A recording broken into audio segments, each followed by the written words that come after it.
નમસ્કાર, હું છું ભૂમિ. સમાચારની શરૂઆત કરી મહત્વપૂર્ણ સમાચારથી. તો મહત્વના સમાચાર સામે આવી રહ્યા છે. જે રીતે રાજકોટમાં ટોચના પટેલ આગેવાનો વચ્ચે ખાનગી મુલાકાત થઈ છે. રાજકોટમાં ટોચના પટેલ આગેવાનો વચ્ચે ખાનગી મુલાકાત થઈ છે. કેશુભાઈ, દિલીપ સાંઘાણી, પરેશ ગજેરા વચ્ચે ખાનગી મુલાકાત થઈ છે. મહત્વનું છે કે રાજકોટ સોમનાથ મંદિરની પ્રાણ પ્રતિષ્ઠાની ચર્ચા વખતે મુલાકાત યોજાઈ છે. કેશુભાઈ, સંઘાણી અને ગજેરાની મુલાકાતથી અનેક તર્ક વિતર્ક પણ ઉભા થયા છે. સૂત્રો તરફથી મળતી માહિતી અનુસાર આ બેઠકમાં રાજ્યની વર્તમાન સ્થિતિની અંગે પણ ચર્ચા વિચારણા કરવામાં પણ આવી શકે છે. નરેશ પટેલની રાજકારણમાં આગળ કરવા બાબતે ચર્ચા પર ભાર મૂકવામાં આવ્યો છે.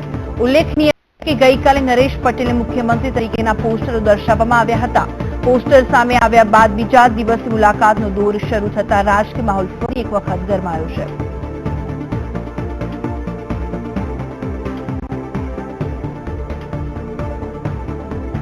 ટોચના પટેલ આગેવાનો વચ્ચે મુલાકાત સર્જાઈ, તેને લઈને અનેક પ્રશ્નો ઉભા થઈ રહ્યા છે. પરેશ ગજેરા કાગવડ ખોડલધામના પ્રમુખ છે. રાજકોટ સોમનાથ મંદિરની પ્રાણ પ્રતિષ્ઠા મહોત્સવમાં મુલાકાત દરમિયાન અનેક તર્ક વિતર્ક સામે આવી રહ્યા છે.